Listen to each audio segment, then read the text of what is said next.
Probably lost a lot of trust in media, I would assume, because of the things that happened. Not just what was said on TV, but what it led other people to probably think they should say. Yeah, for sure. Yeah, I mean, right? it all started with the decision. It all started with the decision. The decision really like had me like sit back and like, because people literally like, I give a moment. So the decision, you know, it was brought to me to be able to, you know, do something cool on TV, you know, do a kind of college style. And like I said, never had went to college. I was like, you know, this would be pretty cool. Put a hat on. Make the decision, put the hat on, but also, you know, raise $2.5 million for a great cause, you know, and also be able to, you know, make it cool. And a lot of shit. Like I seen Brian Windhurst on one of these shows not too long ago. Like a Wendy. Yeah, you played over high school. Wendy, you guys played together in high Played school. together, yeah. Right? He was on your high school this team. guy who's like, you know, says he's like best friend. These guys are just weird, but yep. Which leads obviously to you and Stephen A. Hey, legit, that feels like a moment that had been brewing for a long time. He's like on a Taylor Swift tour run right now. Oh yeah, Yeah, we're watching it. Yep. We're all seeing it. Oh, yeah. We're all, you're seeing it as well. It's, No, he literally, it started off with, I didn't want to address it. yeah, sure. I didn't want to address it. I wasn't going to address it. But since the video came out, I feel the need to address it. Yeah, on fire. You would talk about it. Are you kidding me? If there's one person that couldn't wait to the video to drop so you could address it, it's your, like seriously, it's, and like another, he completely like missed the whole point. The whole point. Never would I ever not allow people to talk about the sport, criticize players about what they do on the court. That is your job, to criticize or to, you know, be in a position where, okay, if a guy's not performing, you know, that is all part of the game. That's all part of the game. But when you take it and you get personal with it, it's my job to not only protect my household, but protect the players. You know, and I think a lot of the media, including him, and I know he's gonna be happy. He's gonna be smiling from ear to ear when he hears me talking about him again.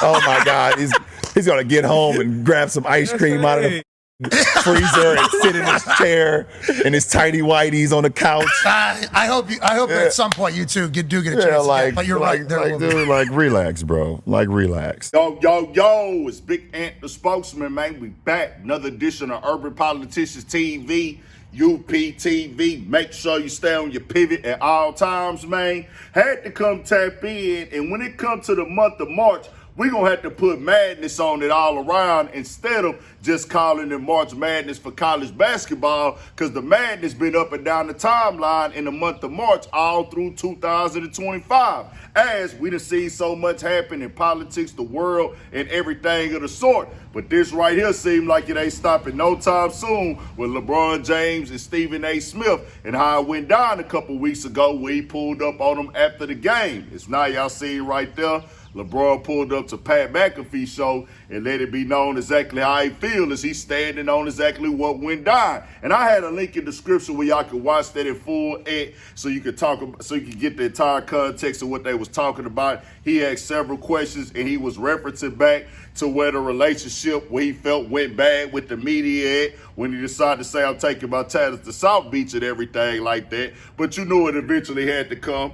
They got into why he pulled up on Stephen A. Smith. And as I told y'all before, everybody's going to have their opinion about it.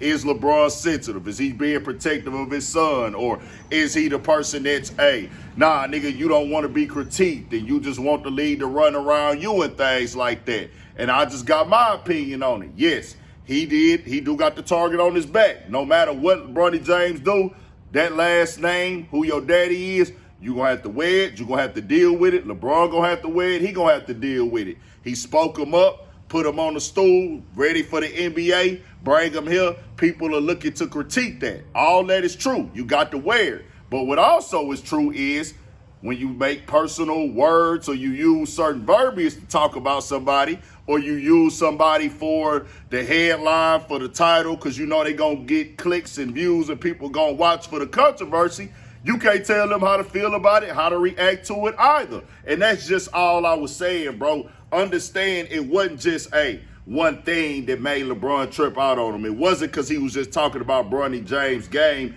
Sometimes it ain't about what you say. It's how you say it. Sometimes it ain't what you do. It's how you do it. It was the buildup of it. It was 3 or 4 things that happened where Stephen A. Smith had been contacted before. He went back to the show, doubled down on it, questioned him as a father, whether he was doing it jokingly or wasn't trying to be offensive about it. You can't tell nobody how to feel. Then people say, well, he got to get critiqued. It's fair for everybody in the league.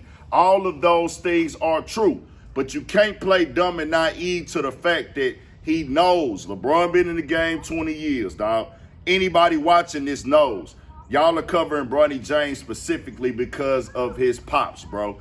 Nobody is covering a player who was the 55th pick that much, giving him primetime coverage. He's only playing a few minutes a game, but y'all covering him like he got drafted in the top 10 because of the headlines and things, meaning we're doing the pick-me game because of his daddy, and we doing it for the ratings. It is what it is. So when you do that, he's going to be like, okay, bro, y'all using my son for the clickbait, man. Y'all taking jabs at my son and pointing out how bad he's playing, but what about the other guys in the draft? And they have a right to do what they want to do.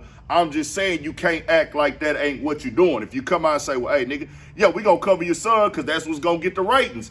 And we going to critique him real hard. But then, hey, when you critiquing him like that, it's going to be like, well, hold on, bro, you bringing me into it. And Stephen A. came out and said I was talking about you. That's why Bron threw out there, hey, man, this nigga that did a Taylor Swift media run, man. He didn't went all the way down there through it. He finna sit back and be waiting on his ice cream, waiting for this response. And he most definitely is. This is how Stephen A. get his bread and butter. This is how he eat. Talking about the athletes. It could be your job. It could be your career. But just because it's your job and your career don't mean that people have to take how you talk about them. Don't mean that they have to like it. And it don't excuse for you to come off as being disrespectful to somebody. But, hey, this is what they pay Stephen A. the big bucks for, to go against the athletes, to critique the athletes, to say shock jock things about the athletes and make comments that can be personal. Because if you just kept it basketball, it probably wouldn't stand out as much. And we've been away from just critiquing the sport in the game a long time now. But Stephen A. has had this stuff happen before. Happened with Kyrie Irving and other people in the league. We'll see what happens with it from here. He took his little jabs at him. Hey, nigga, go eat you some ice cream, dog, and go ahead and be happy about it. Don't act like you wasn't tripping and you wasn't enjoying that moment that I gave you and things like that. Nigga, you want that controversy. And who wouldn't want that controversy? Nigga, LeBron mad at me. He can't say he didn't want to. Yeah, he did just sign this deal, but then you went on a whole tour run talking about it too. But tell me what y'all think. We got more coming, more videos, all at 1,000 for shit show. Stay on your pivot.